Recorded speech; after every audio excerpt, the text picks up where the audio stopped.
C'est l'une des prédications les plus difficiles, mais je me dis que nous ne voulons en sauter aucune, mais voir et entendre ce que Dieu a à nous dire. Et s'il y a quelque chose de difficile à comprendre, nous le laisserons de côté jusqu'à ce que Dieu nous le révèle. Dans Matthieu 13, notre Seigneur lui-même a prononcé une parole et elle a été écrite. Il est dit ici, Matthieu 13, versets 34 et 35. Matthieu 13, versets 34 et 35. Jésus disait toutes ces choses en parabole à la foule et il ne leur parlait pas sans parabole. Verset 35. Ainsi devait s'accomplir la parole du prophète qui dit: j'ouvrirai ma bouche en parabole, je proclamerai ce qui a été caché depuis la fondation du monde. Nous savons que le Seigneur Jésus a dit en son temps ce qui avait été prophétisé par les prophètes pour ces jours-là, qui devaient s'accomplir autrefois dans ces jours-là. Il a résumé tout ce qui devait s'accomplir à cette époque, puis il a dit à la fin: ne fallait-il pas que s'accomplisse tout ce qui est écrit dans la loi de Moïse, dans les psaumes et dans les prophètes? Luc 24, 44. Lorsque Paul exerçait son ministère, il écrit dans Éphésiens, peut-être lirons-nous également ce passage, dans Éphésiens, chapitre 3, où il est dit au verset 4. En lisant cela, vous pouvez reconnaître ma familiarité avec le mystère du Christ. Verset 5. Il n'a pas été manifesté au Fils des hommes dans les autres générations, comme il a été révélé maintenant par l'Esprit aux saints apôtres et prophètes de Christ. Au verset 9, nous lisons: afin, dans Éphésiens 3, verset 9, afin de donner tout l'éclaircissement, à savoir quel est l'objectif lié à la réalisation du mystère qui a été caché depuis les temps anciens en Dieu le Créateur de toutes choses. Afin que les dominations, verset 10, et les autorités dans les lieux célestes connaissent aujourd'hui par l'Église la sagesse infiniment variée de Dieu. En particulier, le passage suivant, le mystère caché depuis les temps anciens en Dieu le Créateur de toutes choses. Ouvrons le passage bien connu là-dessus des Actes des Apôtres au chapitre 3 et lisons ici le même mot, la même formulation depuis les temps anciens. Et cela ne parle pas ici de cette horloge des minutes, mais depuis le commencement. Acte 3, verset 21. Il faut que le ciel le reçoive jusqu'au temps du rétablissement de tout, ce que Dieu a annoncé depuis les temps anciens par la bouche de ses saints prophètes. Il s'agit donc de choses qui ne sont pas seulement mentionnées ou notées en passant, mais qui sont des choses divines liées à l'histoire du salut qui font partie du plan de rédemption. Et cela inclut également l'ouverture des 7 sceaux, la révélation de tout ce qui était caché depuis les temps anciens, afin que cela soit révélé en ces derniers jours. Et nous l'avons entendu suffisamment souvent de la bouche de celui qui a été appelé. Et je pense que nous tous qui sommes ici ce soir sommes d'accord pour dire que Dieu parle, mais il ne parle pas à travers beaucoup de personnes. Il parle à travers la bouche qu'il a déterminée, désignée pour que sa parole soit transmise à travers elle. À travers elle. Se référant à la bouche de celui qui a été appelé. Et la parole, comme nous l'avons souvent entendu, ne vient pas aux théologiens. Elle ne vient pas dans les conciles et n'est pas révélée par des décisions et des délibérations, mais c'est par la révélation de l'Esprit que la parole de Dieu vient fraîchement du trône aux prophètes, et ceux-ci disent alors: ainsi parle le Seigneur, parce que Dieu leur a parlé. Et nous croyons que le message de la fin des temps, de cette parole de Dieu, est révélé par le Saint-Esprit, dans lequel toutes les choses qui ont été prédites pour cette époque ont été résumées et exposées. Dans cette prédication, ici, comme je viens de le dire, certaines choses sont très difficiles à comprendre, mais frère Branham lui-même a dit à propos des points qu'il ne pouvait transmettre avec une certitude absolue en tant que révélation. Il a lui-même dit: il se pourrait que ce soit ainsi. Et c'est quelque chose de tout à fait extraordinaire chez un homme de Dieu de cette envergure. Combien de personnes que Dieu n'a pas appelées sont ainsi convaincues d'elles-mêmes? Et un véritable homme de Dieu ici, qui était vraiment imprégné de l'Esprit de Dieu, à qui la parole du Seigneur est venue, sur les points où il ne pouvait pas dire avec une certitude absolue si le moment était déjà venu, il a laissé la question ouverte. Cela témoigne de la sincérité, de la véracité, de l'humilité et de la responsabilité devant Dieu. Et je crois que nous devrions tous l'apprécier et le comprendre. Paul avait le même esprit de Dieu et il a dit dans 1 Corinthiens 7, quand c'était lui qui parlait, il disait: c'est moi qui le dis. Ou bien alors, il disait une fois: ce n'est pas moi qui le dis. Lorsqu'il disait que Dieu le lui avait révélé, il disait: c'est le Seigneur qui le dit. Et puis il dit: ce n'est pas le Seigneur, mais moi qui le dis.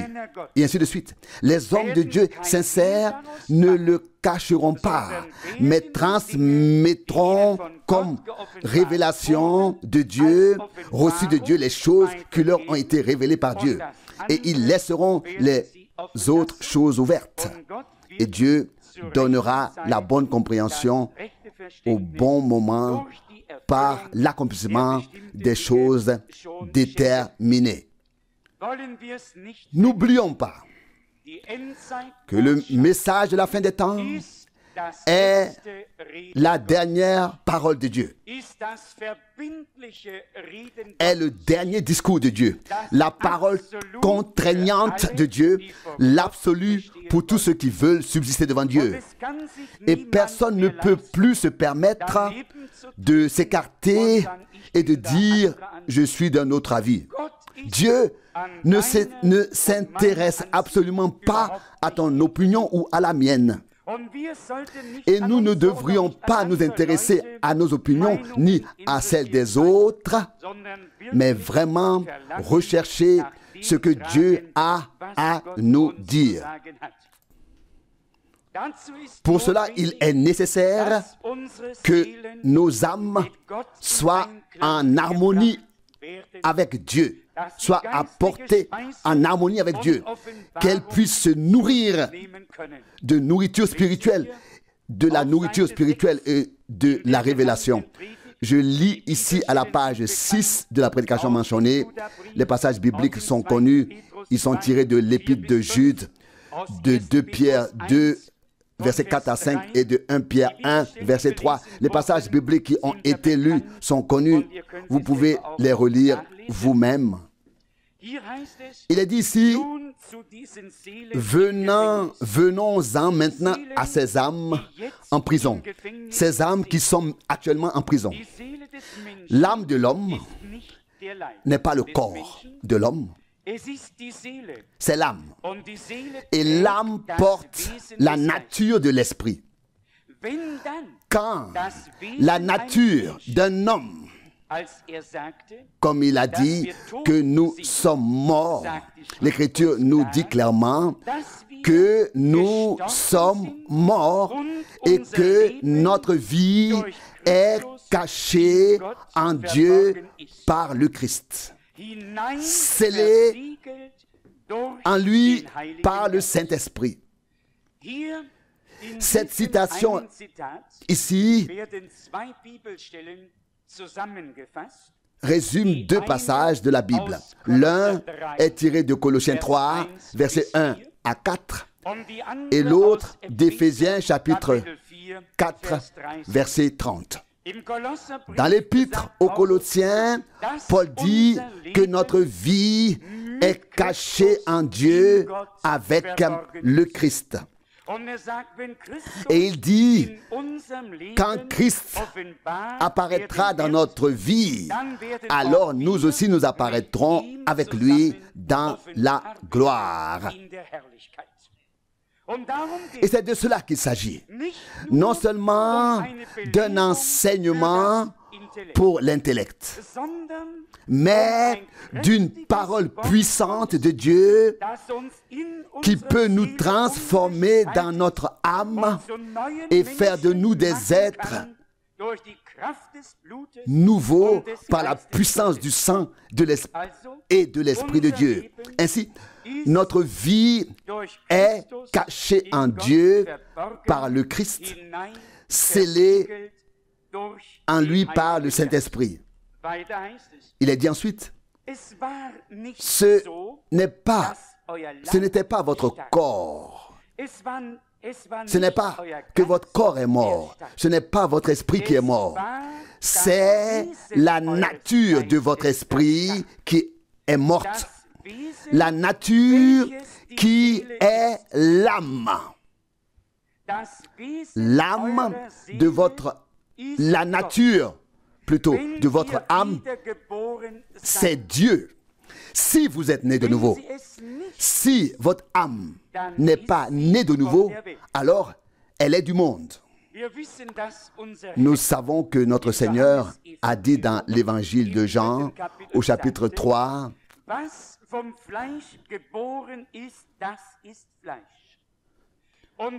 Jean 3, verset 6, ce qui est né de la chair est chair, et la chair et le sang ne peuvent hériter du royaume de Dieu.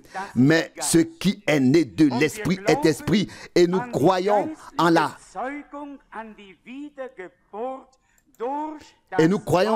la nouvelle naissance opérée par l'esprit. Naître de nouveau par la parole et l'esprit de Dieu. Et alors, c'est à ce moment-là seulement que notre âme est changée et transformée par la nouvelle vie qui entre en nous. Et frère Branham dit ici, ce n'est pas votre corps qui est mort et ce n'est pas votre esprit qui est mort, c'est la nature de votre esprit qui est morte, la nature qui est l'âme. Et c'est là que nous en arrivons au point. Ce qui est encore visible sur terre, donc terrestre, n'est pas encore changé. transformé. Mais ce qui est dans notre âme doit avoir été changé déjà maintenant, doit avoir été transformé. Et je l'ai toujours dit, si notre âme n'est pas transformée, n'est pas changée, nous attendons en vain la transformation, le changement de notre corps. Nous savons tous que la transformation, le changement de ceux qui sont en Christ aura lieu. 1 Corinthiens 15, 51, car c'est ce que dit la parole de Dieu dans 1 Corinthiens 15 et aussi dans 1 Thessaloniciens chapitre 4, que nous serons changés. 1 Thessaloniciens 4, verset 17. Mais le changement, la transformation du corps ne peut avoir lieu que si la transformation, le changement de l'âme a eu lieu. Et je pense que grâce à la proclamation la plus puissante de tous les temps que Dieu nous a donnée, à travers la révélation prophétique de la parole, Dieu devrait réussir à créer en toi et en moi une nouvelle nature par sa grâce. Un changement, une transformation dans ta vie et dans la mienne, afin que nous puissions vraiment dire les choses anciennes sont passées. Voici, toutes choses sont devenues nouvelles. 2 Corinthiens 5, verset 17. Et lorsque Paul dit dans 2 Corinthiens 5, verset 17, si quelqu'un est en Christ, il est une nouvelle créature. Les choses anciennes sont passées, voici toutes choses sont devenues nouvelles.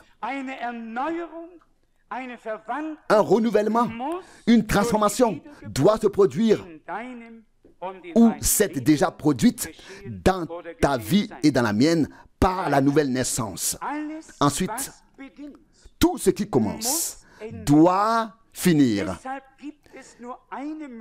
C'est pourquoi il n'y a qu'une seule possibilité pour que vous ayez la vie éternelle, c'est d'avoir une vie qui n'a jamais commencé. Mais votre vie a commencé lorsque vous êtes né.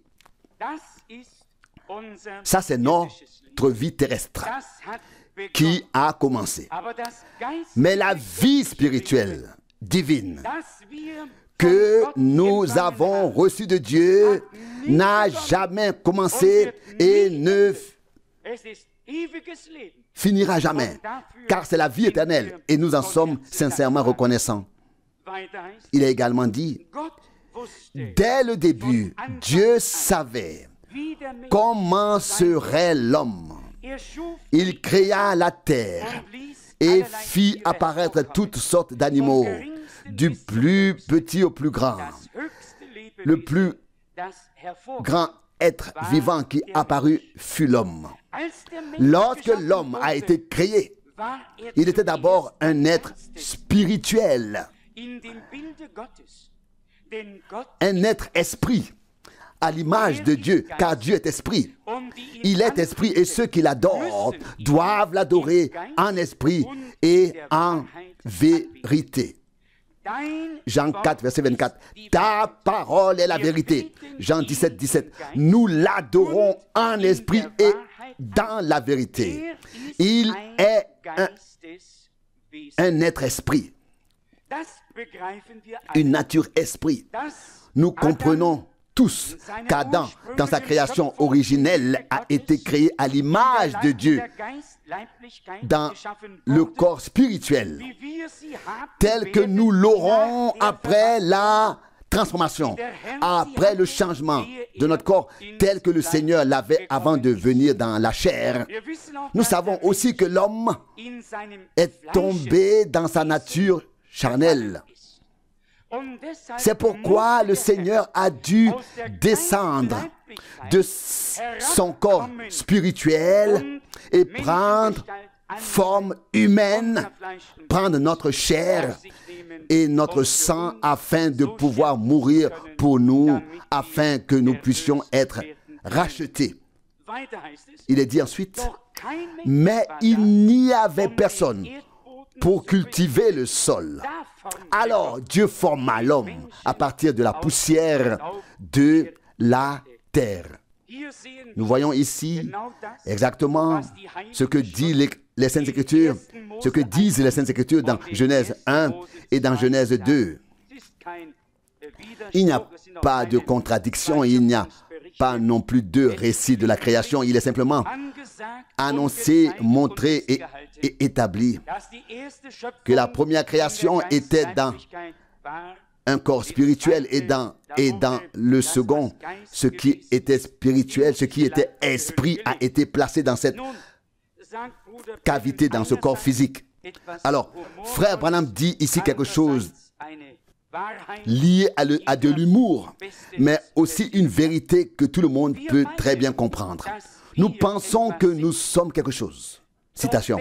Mais pensez à ce que nous sommes. Un tas de boue. Rien de plus. Car tu es poussière et tu deviendras poussière. Genèse 3, 19. Alors, si vous voyez quelqu'un dans la rue qui se prend pour quelqu'un,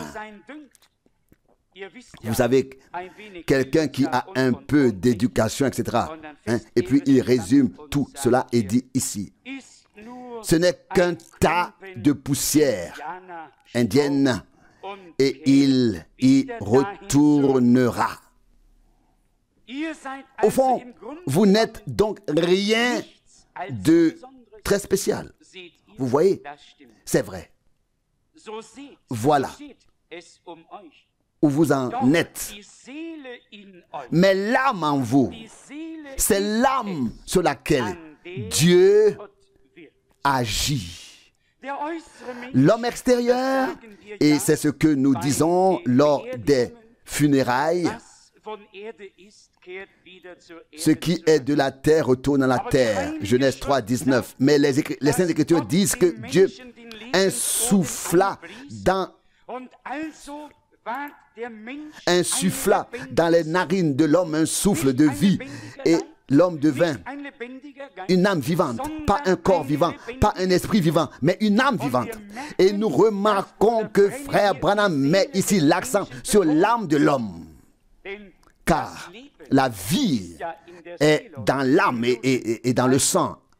Lévitique 17, verset 11. Donc, mais c'est l'âme en vous, l'âme sur laquelle Dieu agit.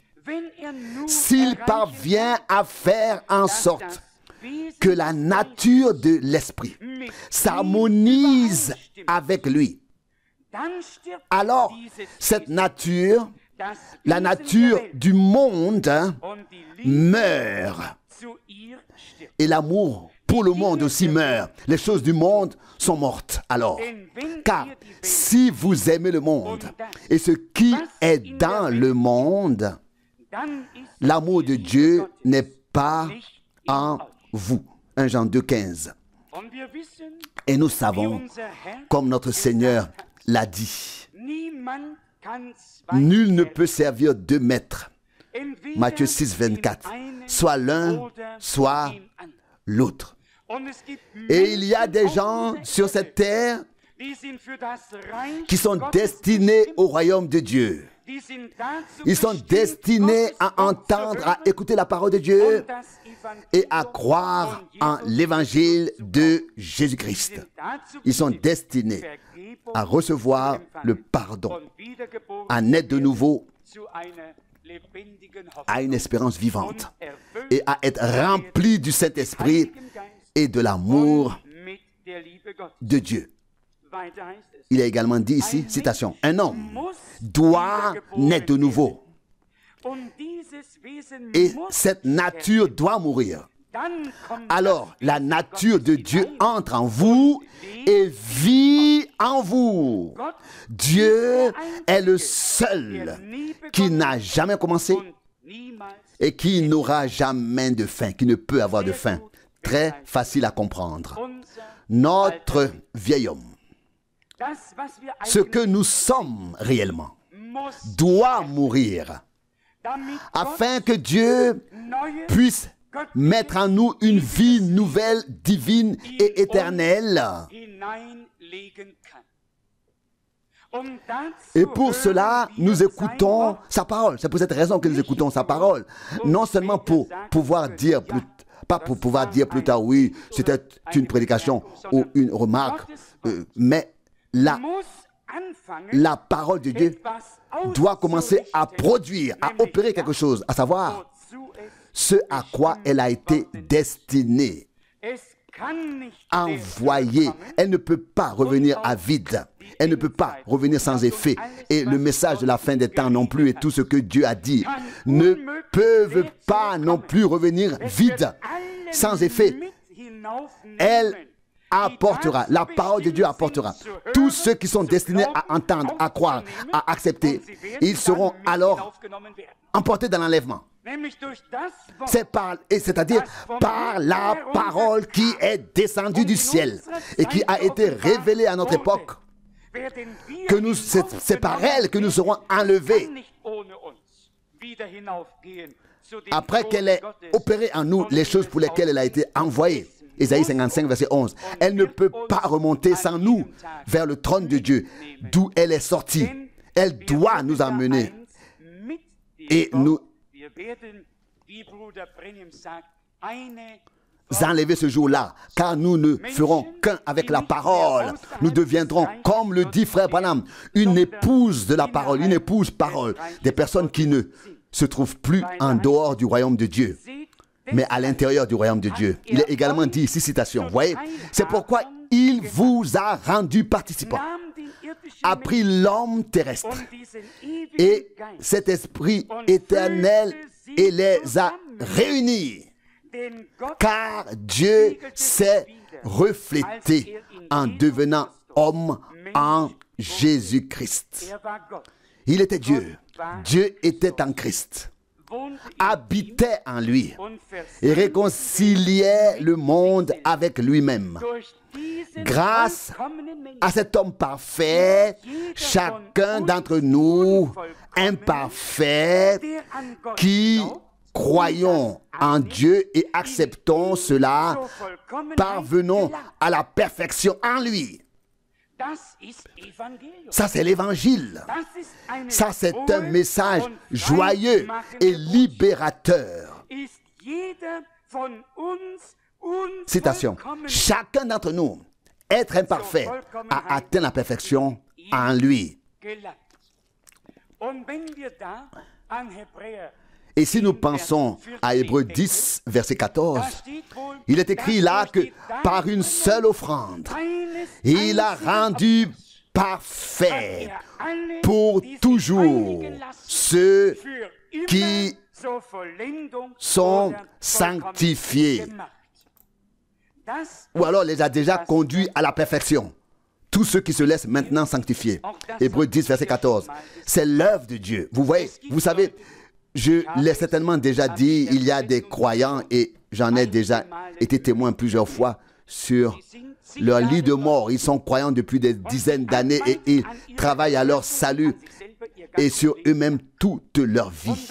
Et lorsque l'heure de la mort approche, après tant d'années, ils disent « J'ai peur de mourir ». Et c'est une chose très triste. Je crois que l'Esprit de Dieu rend témoignage à notre esprit que nous sommes enfants de Dieu parce que nous croyons en son nom. Le nom qui est au-dessus de tous les noms, qui a été donné aux hommes pour leur salut et leur rédemption. Romains 8, verset 16. Et cette certitude dépasse le lit de mort, dépasse l'enfer et dépasse tout et aboutit à la gloire de Dieu. Comme nous l'avons lu, nous avons reçu la vie éternelle qui n'a jamais commencé et ne peut jamais avoir de fin. Et c'est pourquoi nous avons la certitude dans notre cœur. Il est dit plus loin, nous avons donc été baptisés en son nom, afin d'être conformes à sa mort et de participer à sa résurrection, afin de sortir en son nom, afin de ressusciter et de témoigner au monde que nous avons reçu une nouvelle vie et que le vieil homme est mort. Nous avons enterré la première nature. Nous pouvons également lire dans Romains 6, ici, que nous avons été ensevelis avec Christ par le baptême afin de marcher désormais avec lui et en lui et par lui dans une vie nouvelle. Romains 6, verset 4. Je crois que Dieu est en train d'accomplir en nous une œuvre de rédemption aussi profonde qu'il l'avait prévue lorsque notre Seigneur et Sauveur est mort sur la croix à Golgotha. Une rédemption à laquelle toi et moi n'avons pas besoin de contribuer, mais que nous vivons, expérimentons, qui se manifeste en nous, qui peut devenir visible en toi et en moi. Il est ensuite dit, citation, la première nature a disparu. Nous avons maintenant sa nature. Il habite en nous. Et nous ne faisons pas notre volonté, mais la sienne. Nous ne pensons pas nos pensées. C'est en effet la disposition d'esprit qui pense, la disposition d'esprit qui était en Christ Jésus, est en chaque croyant. Les mêmes sentiments. Il faut s'arrêter ici, que l'on veille ou non, que l'on veuille ou non. Le paragraphe n'est pas terminé. Il faut s'arrêter ici. Une déclaration, une explication. La disposition d'esprit qui était en Jésus-Christ. Les sentiments qui étaient en Jésus-Christ sont en chaque croyant. Nous pouvons également nous référer à la lettre aux Colossiens, et Paul dit dans Philippiens 2, verset 5, que cette disposition d'esprit, que ces sentiments, tels qu'ils étaient en Jésus-Christ, habitent en vous tous, les mêmes pensées. Et ici, il est dit à toi et à moi que la disposition d'esprit, les mêmes pensées, les mêmes sentiments qui étaient en Jésus-Christ, est en chaque croyant. Qui est donc encore croyant? Suis-je vraiment, sommes-nous vraiment des croyants?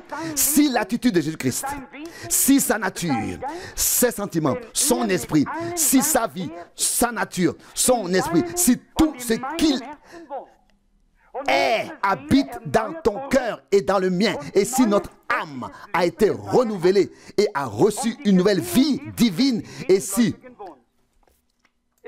les sentiments de Jésus-Christ habitent en chaque croyant, c'est présenté ici comme un fait, non pas comme une question, mais comme un fait. Maintenant, croyons, soyons honnêtes, plutôt, soyons honnêtes. Croyons-nous de tout notre cœur à la parole de Dieu, malgré tous les échecs et malgré tout ce qui a pu t'arriver ou m'arriver? Voulons-nous oser dans la foi donner raison à Dieu et dire, Seigneur, ce que tu as dit reste éternellement vrai, et nous nous appuyons sur ta parole et te prions, réalise ta parole dans notre vie. Ça, c'est la foi qui prend Dieu au mot. Et alors nous suivons les traces d'Abraham, qui ne regardait pas le visible, mais l'invisible, comme s'il le voyait. Il avait la promesse, et cette promesse divine l'a soutenu, l'a porté. Sommes-nous sans promesse? Non. Nous sommes les enfants de la promesse divine. Et nous croyons aux promesses de Dieu pour cette époque. Et nous croyons que c'est la dernière parole de Dieu, le dernier discours de Dieu. Cette phrase m'a beaucoup touché hier ou ce matin. Le dernier discours définitif de Dieu. La dernière parole définitive de Dieu. Et ce qui importe maintenant, c'est de croire de tout notre cœur, sans aucune réserve. Si nous regardons nous-mêmes et que nous en arrivons peut-être à la conclusion suivante, comment cela va-t-il se passer? Alors nous devons pouvoir dire comme Marie, je suis la servante du Seigneur. Luc 1, 38. Qu'il me soit fait selon ta parole. Comme tu l'as dit, nous ne pouvons pas le faire nous-mêmes. Et alors cela arrivera si nous croyons à la parole de la promesse et que nous la prononçons avec foi en disant Seigneur, qu'il me soit fait selon ta parole. Comme tu l'as dit, alors le Saint-Esprit viendra sur nous et la puissance du Très-Haut nous couvrira de son ombre. Et ce qui naîtra alors en nous vient du Saint-Esprit. C'est la nature même de Dieu, la vie de Jésus-Christ en toi et en moi. Il est dit ensuite, là-bas se trouve l'âme. Et c'est de cela que nous parlons. Je pense maintenant que l'âme est en nous, dans notre intérieur. Quand nous y réfléchissons, il se passe souvent beaucoup de choses et nous nous demandons pourquoi elles se produisent. Nous nous posons des questions et nous interrogeons les autres. Mais si nous sommes chrétiens, nous finissons par constater après un certain temps que tout sert à notre bien. C'est aussi une chose qui ne passe pas inaperçue chez aucun croyant. Je me demande, et vous aussi, nous tous, pourquoi cela a-t-il dû arriver? Pourquoi est-ce ainsi? Et nous avons beaucoup de pourquoi, et c'est ici que le passage de Romains 8, verset 28 est cité, que nous connaissons tous très bien. Tout concourt au bien de ceux qui aiment Dieu.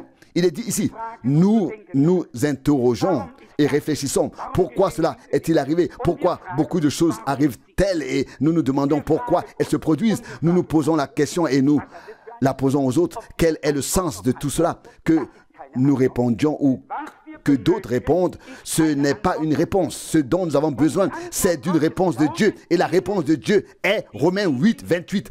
Toutes choses concourent au bien de ceux qui l'aiment. Mais cela ne s'arrête pas ici. Cela ne s'arrête pas là. Derrière cela se cache, il est encore écrit, à savoir, ceux qui ont été appelés selon son dessein. Et cela ne s'arrête pas non plus là non plus. Cela continue. Verset 30. Et ceux qu'il a appelés, il les a justifiés. Et ceux qu'il a justifiés, il les a sanctifiés. Et il les a amenés déjà à leur but. Romains 8 ne s'arrête pas à un verset. Cela ne s'arrête pas. Ne s'arrête qu'au dernier verset. Et nous devons comprendre cela. Si nous croyons en la prédestination de Dieu et avons reçu l'appel divin, alors l'enfer devrait être sens dessous. Dieu accomplit un sens et un but qui nous sont peut-être encore cachés pour le moment. Mais un jour, nous regarderons en arrière et dirons, Seigneur, comme tu as été miséricordieux, tu as tout bien fait, que ton nom soit loué et glorifié. La parole de Dieu doit toujours avoir raison. Et nous devons prendre l'habitude. Et je me le dis à moi-même, je le pense sincèrement en premier lieu et avec tout le sérieux nécessaire.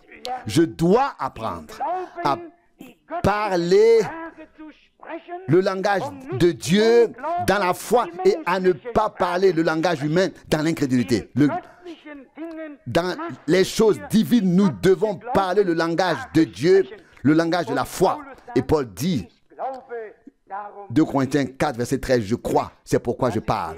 Vous savez, c'est parfois très difficile à dire, mais dans les épreuves, ce n'est plus aussi facile. Mais il n'en reste pas moins que Dieu est fidèle et qu'il accomplira son dessein par sa grâce. Il est dit ici plus loin, vous l'avez déjà vécu. Tous les chrétiens l'ont vécu. Nous nous demandons pourquoi nous l'avons fait. On peut se poser 1000 fois la question. Et qui te donnera une réponse à ces 1000 questions? Le moins est de ne pas poser la question, mais de dire, ô Seigneur, tu sais toutes choses. Tu sais que je t'aime. Et aujourd'hui, j'ai pensé à Pierre. Jean 21, verset 17. Je crois que c'était Pierre, oui. Je veux dire, c'est lui qui a dit au Seigneur, dans Matthieu 8, 8, « Je ne suis pas digne que tu entres sous mon toit. » Ou était-ce quelqu'un d'autre? Quoi qu'il en soit, dans notre cœur, nous sommes convaincus et nous invitons le Seigneur. Mais en nous regardant, nous dirions, Seigneur, il est impossible que tu viennes dans ma maison. Et tout comme nous disons de notre bouche, il est impossible, Seigneur, que tu viennes chez moi. Nous demandons nous aimerions du plus profond de notre cœur qu'il puisse venir, et il le fait, car il sait que nous sommes des créatures fragiles et que nous ne pouvons pas nous aider nous-mêmes. C'est pourquoi nous dépendons de son aide, et celui qu'il aide est aidé, et celui qu'il sauve est sauvé. Et comme le dit frère Branham, pas jusqu'au prochain réveil, mais pour l'éternité. Beaucoup de gens croient qu'ils sont sauvés aujourd'hui, mais perdus demain. Et on ne sait jamais quand ils sont sauvés et quand ils sont perdus. Nous devons comprendre que Dieu ne nous a pas sauvés aujourd'hui pour nous perdre demain. Depuis la fondation du monde, il nous a destinés au salut, à la rédemption et à la béatitude. Et nous avons reçu la vie éternelle par la foi en Jésus-Christ. Et cela par grâce. Il est également dit ici, citation, « Lorsque j'ai commencé à lire la Bible, je me suis parfois demandé pourquoi Dieu a-t-il permis à Abraham, ce grand homme, de dire que Sarah n'était pas sa femme. Comment a-t-il pu le laisser se tenir là, proférer un mensonge et faire les choses qu'il a faites? Pourquoi a-t-il permis à Abraham de quitter la terre promise alors qu'il lui avait dit de ne pas la quitter? Tout juif qui quitte la terre promise est retombé, car Dieu leur a ordonné et promis de rester dans cette terre. Mais ils l'ont quitté. Il poursuit ici avec Abraham. Vous pouvez tous le lire vous-même. Et nous ne devons pas seulement nous arrêter ou ne pas nous arrêter à ce qui est écrit quelque part, mais nous savons que ni le fait de s'arrêter sur moi, sur toi, sur nous, sur les autres, n'apporte ou alors n'est utile. Un arrêt est un arrêt et nous ne pouvons absolument pas en avoir besoin. Un chemin est fait pour être parcouru et Dieu nous a mis sur un chemin nouveau et vivant. Et c'est sur ce chemin que nous voulons continuer à marcher dans la foi. Il est dit ici, citation, « C'est difficile à comprendre cela, mais si cela n'avait pas été le cas, nous ne saurions pas ce qu'est la grâce. » Et je voudrais délibérément passer sur les explications suivantes et continuer à lire ici à la page 17. Citation. « Par la grâce de Dieu,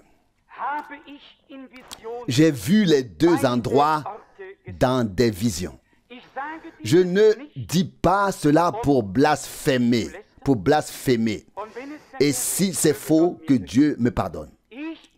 Je crois que j'ai été dans ces deux endroits, que j'ai vu les rachetés et les bénis, et que j'ai aussi vu les perdus et où ils se trouvent. C'est pourquoi je me tiens ici aujourd'hui, en tant que votre frère, pour vous mettre en garde contre le chemin qui mène vers le bas. Ne prenez jamais ce chemin. Vous savez, j'ai maintenant ces deux expériences. Frère Branham, dans son enfance, il faut le dire, a eu les deux jambes transpercées par son ami dont le fusil s'est déclenché. Et il ne s'est, pour ainsi dire, presque pas réveillé après l'anesthésie, et il a vu les deux endroits. Il a vu le lieu des perdus et l'a décrit. Et tout le monde connaît la vision ou l'expérience derrière le rideau du temps. Cet homme a dû voir les deux endroits pour pouvoir dire aux gens avec conviction, non seulement par des paroles, mais aussi à partir de sa propre expérience. Je vous mets en garde contre le chemin qui mène vers le bas. Notre Seigneur l'a dit dans l'Évangile selon Matthieu au chapitre 7, versets 13 et 14. La porte est étroite et le chemin qui mène à la vie est difficile et peu nombreux sont ceux qui le trouvent. La porte est large et le chemin qui mène à la perdition est facile et nombreux sont ceux qui le trouvent. Le chemin mène vers le bas, il mène à la perdition. Il poursuit en disant, vous avez tout ce pourquoi vous vivez sur ce chemin béni qui mène vers le haut, là où les rachetés jouissent de la paix. Ils ne peuvent plus pécher ni être affligés. De telles choses n'existent plus là-bas. Et ils sont parfaits. J'ai vu ces deux endroits. Je suis conscient de l'énorme portée de cette déclaration. Mais Dieu est mon juge. Je crois avec révérence, avec crainte, avec respect, avoir vu ces deux endroits. Je le crois. Oh, pourvu que personne n'entre dans le domaine des perdus. Des perdus. Même si vous étiez là, transpercé par des fils électriques et torturé autant que possible, ce ne serait pas comparable à la torture diabolique qui règne dans cet endroit. L'esprit humain, la compréhension humaine ne peut absolument pas comprendre ce qu'est le domaine des perdus. Il n'y a aucun moyen de l'expliquer. Il n'y a pas non plus de moyen d'expliquer ce qu'il en est dans le domaine des bienheureux, des bénis, des béatifiés. C'est tellement merveilleux, c'est tellement glorieux là-bas. L'un est si terrible et l'autre est si merveilleux. L'un est le pire, l'autre est le plus merveilleux. N'est-ce pas là une parole qui doit toucher le cœur de chaque être humain? Faut-il que quelqu'un revienne d'entre les morts pour nous dire comment c'est là-bas ou là-bas? Il est écrit, notre Seigneur l'a dit dans Luc 16, verset 31. Ils ont Abraham et les prophètes qui les écoutent. Et s'ils ne les écoutent pas, ils n'écouteront pas non plus quelqu'un qui ressusciterait d'entre les morts et leur dirait la même chose. Qui peut entendre? L'homme à qui Dieu ouvre le cœur. Beaucoup entendent l'évangile avec leurs oreilles terrestres et ne le relient pas à la foi dans leur âme, ne se laissent pas toucher au plus profond d'eux-mêmes et passent à côté. Ce soir, Dieu fait à tous la plus grande offre qu'il puisse faire. Et il nous dit à toi et à moi, à nous tous, l'œuvre de rédemption s'est accomplie à Golgotha. Personne n'a besoin de descendre dans le lieu de tourment. Il y a le salut, la rédemption et le pardon, la grâce et la guérison en Jésus-Christ, notre Seigneur. Qu'a-t-on dit à l'époque à propos de l'homme riche Abraham? Envoie quelqu'un à mes frères et dis-leur et fais-leur dire de ne pas venir dans le lieu de tourment. Luc 16, 28. Dieu a préparé une place dans la gloire. C'est là que nous avons notre place. C'est là que nous sommes destinés à aller. Et notre Sauveur a dit, Jean 14, verset 3, je vais vous préparer une place et je reviendrai pour vous prendre avec moi.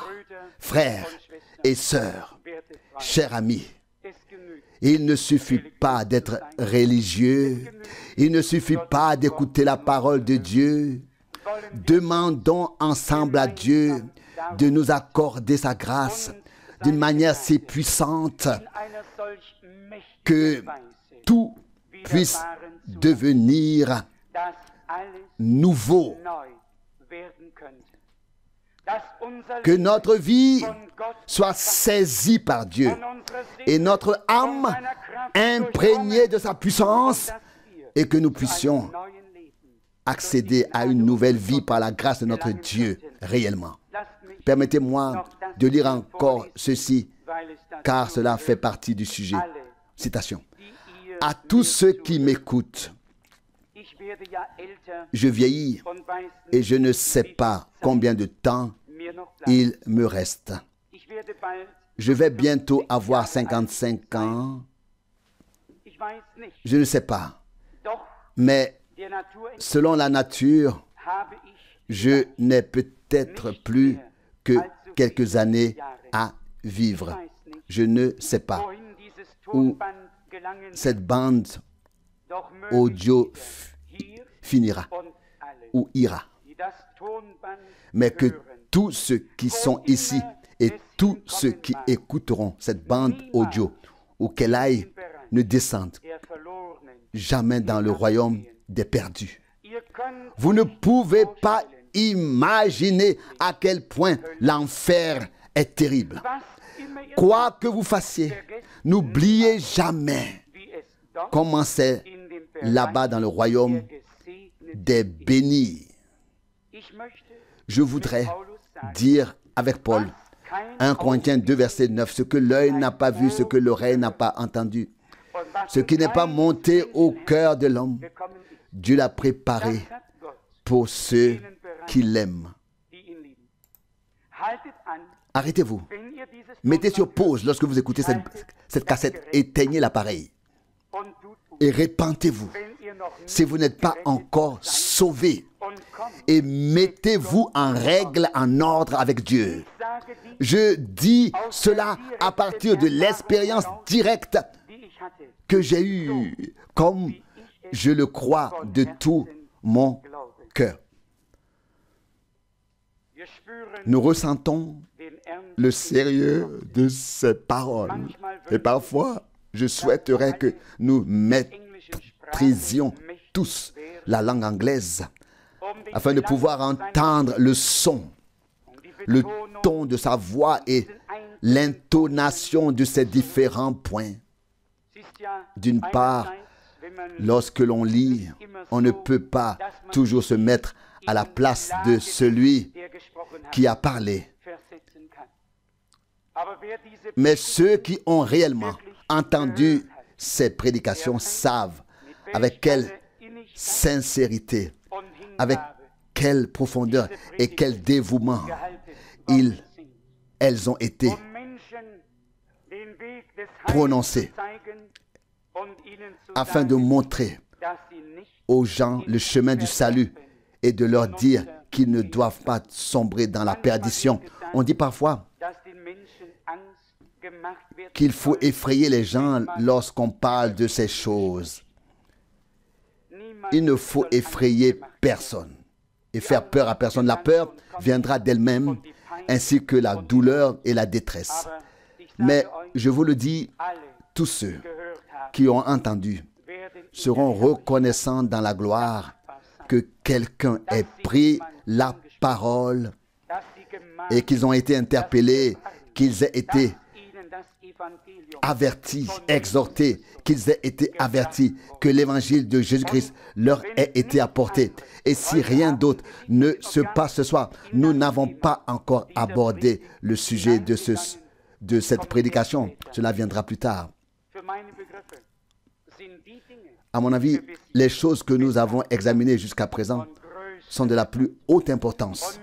Et remarquez, frère Branham dit, citation, je parle aujourd'hui du sujet les âmes en prison. Et nous en sommes déjà à la page 18 Et il n'est pas encore arrivé aux âmes en prison. Il s'occupe de vous et de moi et de nous. Et nous proclame la parole du Seigneur, l'évangile, la grâce, le salut, la guérison et la vie éternelle. Et il nous dit, écoutez, j'étais là-bas, j'ai vu, j'étais là-bas en bas et j'ai vu. J'ai été témoin de la souffrance. Dieu m'a fait remonter pour vous avertir à ne pas vous rendre en ce lieu. Prenons cela à cœur et remercions le Seigneur de nous accorder tant de grâce et d'amour qu'il utilise sans cesse pour nous attirer à lui. C'est ce que dit déjà le passage de l'Ancien Testament, Ésaïe 43, verset 1. C'est par amour que je t'ai attiré à moi. Je t'ai appelé par ton nom. Tu es à moi. Nous sommes la propriété du Seigneur. Il en a payé le prix sur la croix à Golgotha. Il n'y a plus aucune possibilité de négociation avec l'ennemi à propos de toi et moi. Notre Seigneur n'est pas venu pour négocier avec l'ennemi. Il est venu pour nous arracher, toi et moi, à la mort et à la perdition, pour nous pardonner et nous donner la vie éternelle. Nous croyons en la victoire de notre Seigneur qui s'est accomplie sur la croix à Golgotha. Notre Seigneur s'est écrié, tout est accompli. Jean 19, 30. Et le voile du temple s'est déchiré. Et les rochers se fendirent. Matthieu 27, 51. Et les hommes durent reconnaître. Ici, s'est accompli un acte salvateur de Dieu. Leurs yeux étaient encore fermés. Les nôtres et ceux de beaucoup d'autres ont été ouverts. Remercions aujourd'hui notre Dieu de tout cœur de nous avoir jugés dignes à l'époque où nous vivons d'être interpellés par lui, d'entendre sa voix parmi toutes les autres voix, de distinguer sa voix et non seulement de l'entendre mais aussi de lui obéir. Aujourd'hui, Dieu veut accomplir de grandes et puissantes choses à travers le sang de l'agneau, à travers sa parole et à travers son esprit en toi, en moi, en toi, en moi. Il veut nous dire ce soir, Ésaïe 55, 11, « Mes enfants, ma parole ne revient pas à moi sans effet. Je vous l'ai envoyée et elle accomplira en tous ceux qui croient et l'accueillent et la reçoivent, ce pourquoi je l'ai envoyée. » Pouvons-nous croire que la parole de Dieu est une parole toute puissante, capable d'accomplir ce qui nous semble mystérieux ou impossible? Nous avons affaire au Dieu Tout-Puissant qui a appelé toutes choses à l'existence par sa parole. C'est une chose facile pour lui de faire de toi et de moi de véritables enfants de Dieu. N'essaie pas de le faire toi-même. Nous ne le pouvons pas. Abandonne-toi à Dieu et dis, Seigneur, fais de moi et avec moi ce qui te plaît. Ce qui te plaît. Ce qui t'est agréable. Me voici. Prends-moi tel que je suis. Je ne suis pas digne que tu entres chez moi. En même temps, nous avons le désir, entre. Même si nous ne sommes pas dignes, entre. Et quand il entre, il dit, Luc 19, verset 9, « Aujourd'hui, le salut est venu pour cette maison, ou aujourd'hui le salut est venu pour toi. » Acceptez ce soir le salut de notre Dieu. Acceptez le salut de notre Dieu, de la main de Dieu. Et le Seigneur nous bénira ensemble. Amen.